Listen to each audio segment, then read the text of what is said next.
perbincangan ataupun sesi kita yang seterusnya yang mana akan disampaikan oleh penceramah kita, iaitu Datuk Haji Abdul Samad bin Kasah, mantan pengarah bahagian pendidikan masyarakat Suruhanjaya Pencegahan Rasuah Malaysia.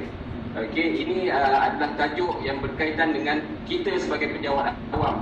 6 kejadian sebelum ini kita dengarkan adalah yang berkaitan dengan sektor pertanian. Tapi kali ini sebagai penutup program kita, webinar kita pada tempoh 2 hari ini, jadi kita jemput Datuk Haji Abdul Samad bin Kasah dengan tajuk Integriti sebagai pejabat awam. Silakan.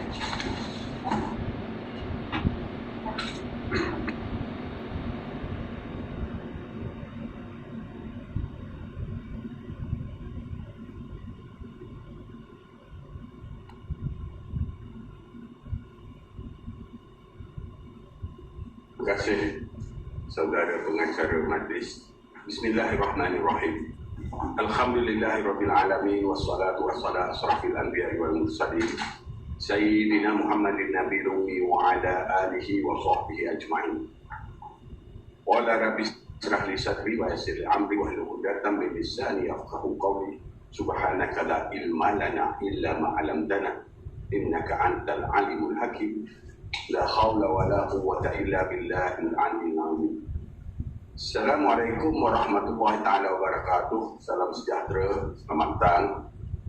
Alhamdulillah, saya mengangkat syukuran hadirat Allah Subhanahu wa taala kerana dengan limpah kurnia inayah kudrahnya dapat kita berkumpul secara alam maya pada petang Jumaat yang berbarakah ini dalam saya berkongsi pengalaman cerita di atas tajuk integriti pejabat awam. Saya baru dari perbincangan 7 hari ini. Saya rasa saya lagi suka jika tajuk itu integriti insan. Kerana kita kena pertama kita melihat integriti dan etika dua pemakaian yang berbeza. Etika adalah kalau dalam konsep dramaturgi, the front page. Dalam konsep dramaturgi yang dibangkitkan oleh Erving Goffman, seorang pakar sosiologi, dia kata manusia ini sentiasa dalam paradoks. Ada 2 stage, the front stage and the back stage. Etika adalah the front stage. Apa yang kita kena patuhi semasa kita menjadi pejabat awam, itu etika. Pemakaiannya, dia punya tata cara pertuturan, bagaimana kita nak menjawab telefon dan sebagainya. Namun demikian, integrity dia bukan the front stage atau the back stage. Integrity adalah sesuatu yang kita lakukan yang betul, sama ada di hadapan orang atau di belakang orang, in the front stage or at back stage, sama ada orang lain buat atau tidak. Ini yang penting. Hari ini integriti kita tengok orang, kalau orang lain buat, kita dah tak buat, kerana kita merasakan orang dah tak buat.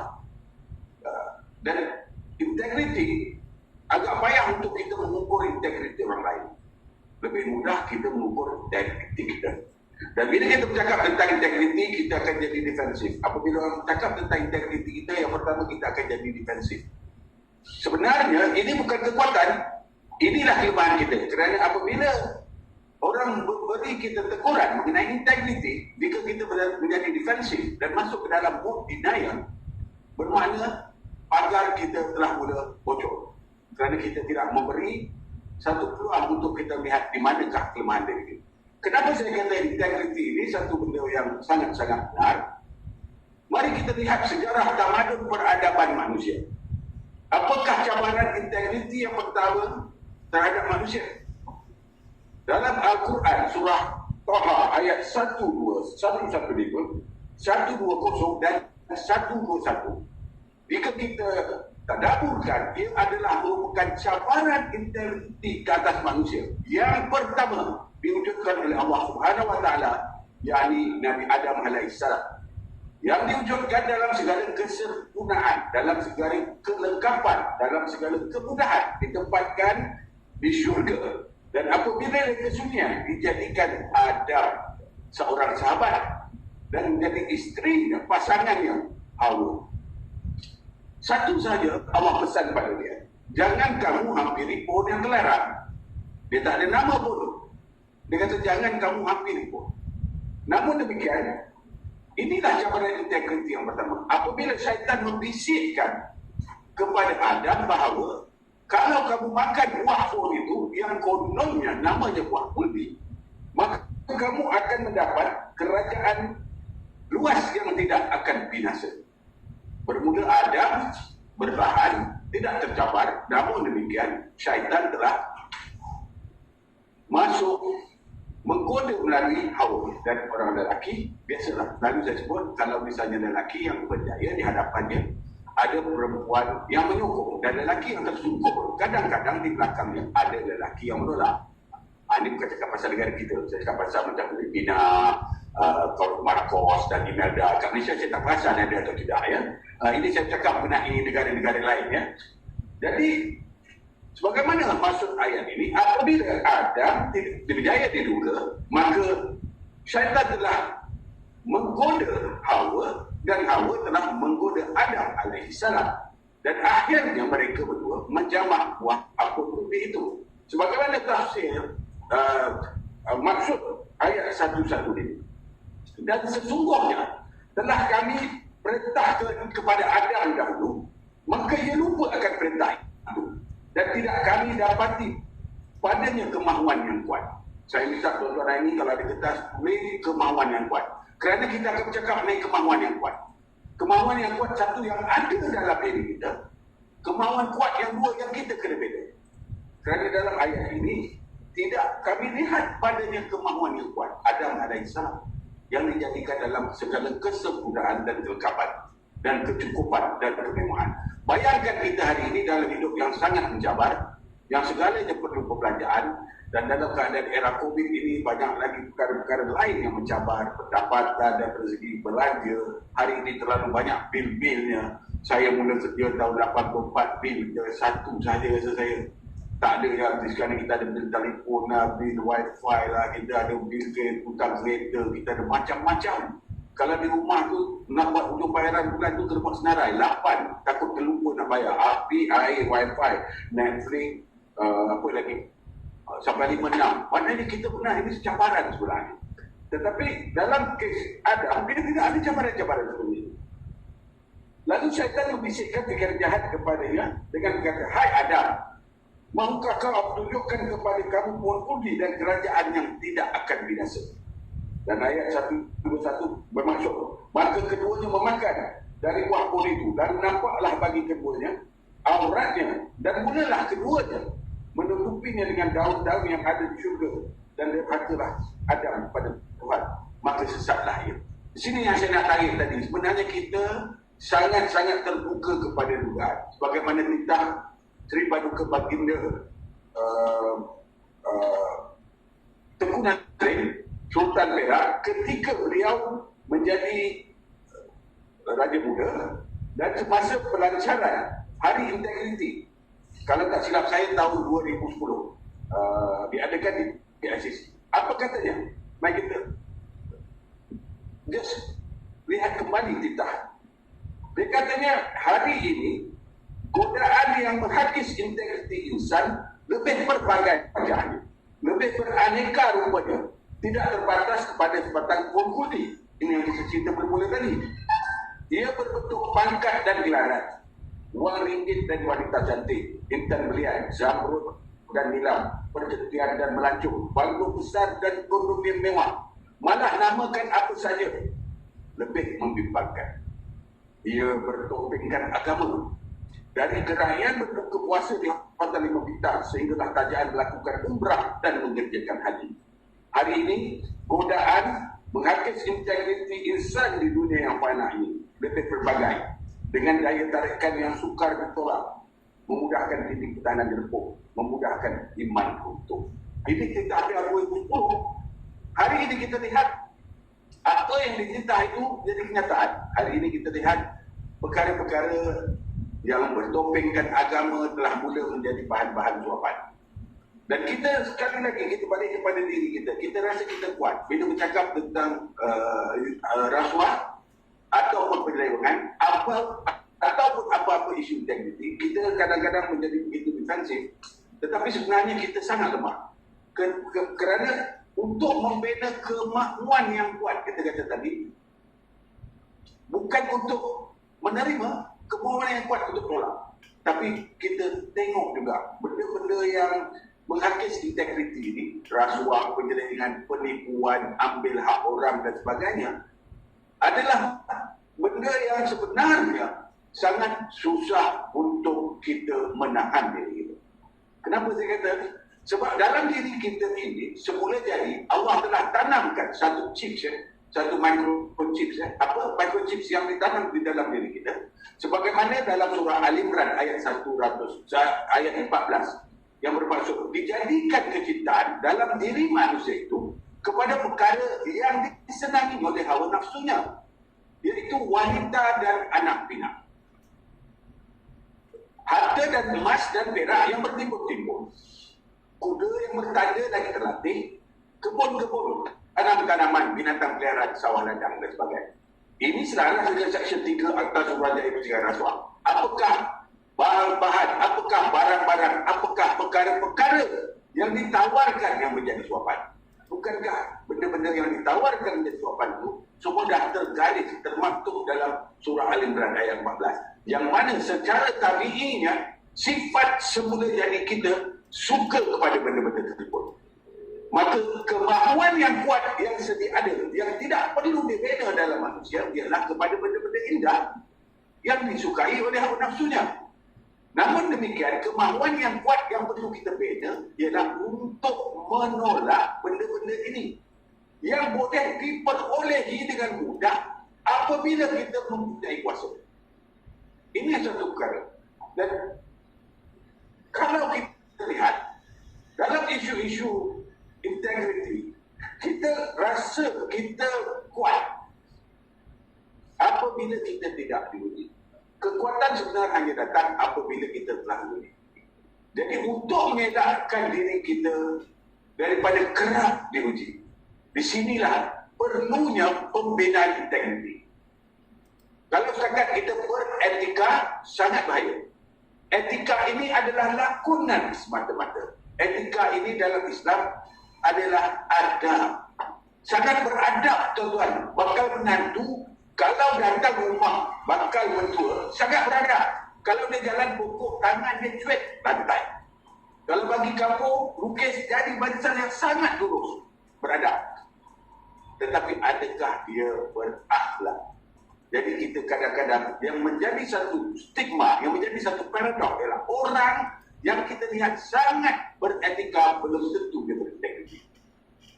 Integriti adalah satu pemakaian dalaman. Bagaimana kata Allah yarham Ustaz Osman, Datuk Ustaz Osman Al-Muhammadi. Dia kata integriti bukan bersifat lakonan semata. Etika lakonan. Saya cakap kepada tuan ibu lakonan.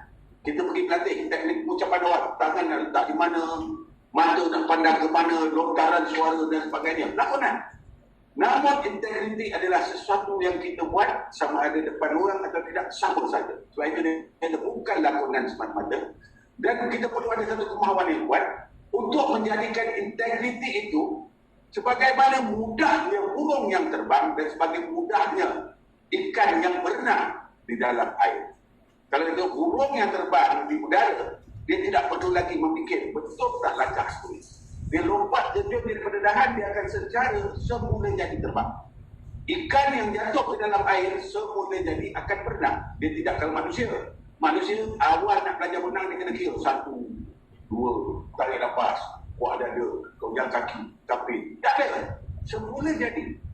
Jadi kita kena, integriti ini tadi, kita kena bina dalam diri kita sebagai satu yang kita buat secara seolah-olah mudahnya kita bernafas. Bukan senang. Sebab menolak benda yang mudah yang kita suka. Integriti. Kalau kita lihat hari ini, saya selalu ditanya kenapa isu integriti ini berlaku negara kita, negara Islam. Dan juga kalau kita tengok dari CPI Index kepada dalam yang dibuat oleh Transparency International, kenapa negara kita kalah dengan Scandinavian country, kita kalah dengan Jepun dan Korea.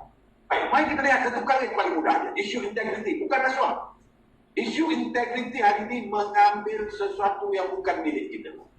Kalau dalam konteks pejabat awam ni, benda yang paling mudah ambil waktu orang lah. Tu saya tengok jam kali tu. Dia kata seperti 4:30. Ambil waktu orang. Kita lewat hadir mesyuarat. Mesyuarat yang bertanya oleh 20 orang, termasuk kita 21 orang. Kita lewat 10 minit, kita kata, apalah sangat 20 minit. Tapi cuba bayangkan, 20 minit, 10 minit kali 20 orang. 200 minit, man hour kita buat. Kita balik awal 15 minit. Kerja kita tidak siap. Kalau kita buat, memang kita boleh buat dalam 15 minit. Kerana kita tahu file itu di mana, kita tahu kuncinya di mana, kita tahu nak buka passwordnya apa kat komputer kita. Namun demikian, kita balik, jika perlu dilaksanakan sesuatu, mengambil masa, mungkin 3-4 orang nak menyelesaikannya dalam masa setengah jam. Ini perkara yang paling mudah. Belum lagi kita mengambil harta-harta pejabat tanpa kita sedari. Itu dalam konteks yang kecil dalam pejabat. Belum lagi kalau kita cerita dalam masyarakat. Kalau ada teori terbalik, zaman berzaman, kalau ikan sekampung makan ikan, kalau susu sekampung minum susu. Katanya dulu ada satu daerah dalam Selangor, terbalik lori simen, sekampung sampai dah tak tahu apa dia nak simen, balik pokok, perlu pokok pun di simennya. Kerana simen banyak, dia tak rasa bersalah mungkin. Tetapi kalau misalnya sahabat-sahabat, saya rasa ramai sahabat yang para pendengar yang pernah berkisri ataupun mendengar penceritaan pengalaman kawan-kawan ataupun melalui pembacaan, kenapa kalau di Korea dan di Jepun barang-barang yang tercicit, yang tertinggal, waimah yang berharga sekalipun, kamera, beg tangan, dompet dan sebagainya, insya-Allah beratus untuk mendapat kembali barang itu ada tertinggi. Ini isu integriti. Kenapa kita kat Malaysia tak boleh? Saya ingat masa saya ada berwacana dengan Imam Ashraf, Imam Muda Ashraf. Dia kata kadang-kadang kita perlu melihat kepada negara bukan Islam untuk melihat bagaimana dia mengadaptasikan ajaran Islam menjadi nilai moral bangsa. Sebenarnya kita ada dalam Islam, surah Al-Baqarah ayat 188. Perasa pertama, wala ta'kulu amwalakum bainakum bil batil. Jangan kamu ambil sesuatu harta dengan jalan yang salah. Dalam Bible, John, saya tak ingat ayat berapa, dia kata, "You shall not take what that does not belong to you." Kan sama tu ajaran dia. Jangan ambil sesuatu yang bukan hak kamu, itu saja. Kita hari ini bukan kata tertinggal di kedai makan. Barang berharga tertinggal dalam kereta yang berkunci dan dipasang alam. Namun demikian visible, kelihatan dari luar, kemungkinan besar untuk hilang sangat tinggi. Maka kita lihat di sini isu integriti yang paling rendah. Paling rendah, jangan ambil hak orang. Belum lagi dapat kita menjadikan dia satu nilai moral bangsa. Satu, perbuatan yang secara semula jadi semudah untuk yang dapat, semudah ikan yang benar. Jangan ambil orang. Itu yang pertama. Kerana apabila dalam ayat 188 kita berasa kedua dia, dan janganlah kamu memberi harta kepada hakim untuk mendapatkan harta dengan jalan yang salah. Taksirnya tak ada bukan hakim yang bekerja di mahkamah. Maknanya jangan kita bagi sesuatu orang yang membuat penghakiman, hukuman untuk kita dapatkan sesuatu yang bukan sepatutnya kita dapat. Dalam jabatan pun kadang-kadang berlaku. Kita memberi hadiah kepada kawan-kawan kanan supaya dia menyentuh sebelah mata atas kebincangan, kelemahan, kesilapan yang kita buat. Dan bila di akhir tahun menjadi satu isu dalam jabatan Al-Rahimahullah kadang-kadang memang menjadi isu. Walaupun kita kadang-kadang menafikan aku tidak akan berangkat, tidak taruh orang yang bagi hadiah. Namun demikian, sedikit sebanyak kita akan ada terkesan dengan hadiah-hadiah yang diberi, dan kadang-kadang dalam pembuatan keputusan inilah yang akan mencabar integriti kita. Dalam isu-isu hadiah ini pun begitu juga. Kita berasa apalah sangat hadiah kita terima. Kita sebagai pejabat awam hari ini, integriti dan etika pejabat awam itu sangat diperhatikan.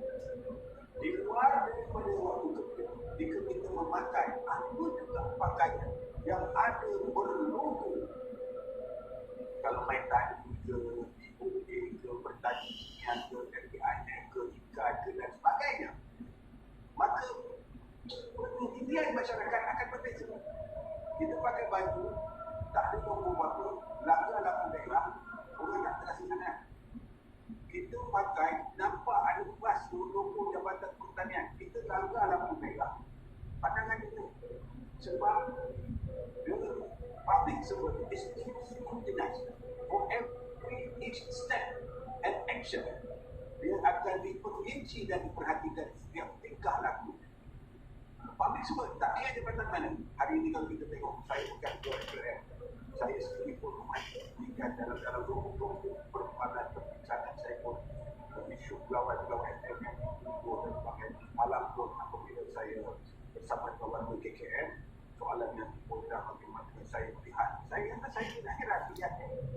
Kerana isu integriti dan isu rasuah serta penjelasan tidak ada satu batasan sempadan agama, bangsa, jawatan, gender. Ia adalah isu-isu integriti ini adalah mengenai hati kita sendiri. Dalam isu-isu apabila kita berurusan dengan orang luar, isu hadiah. Isu hadiah bukanlah satu isu yang boleh kita anggap remeh. Saya dalam perkhidmatan 3 kali saya pergi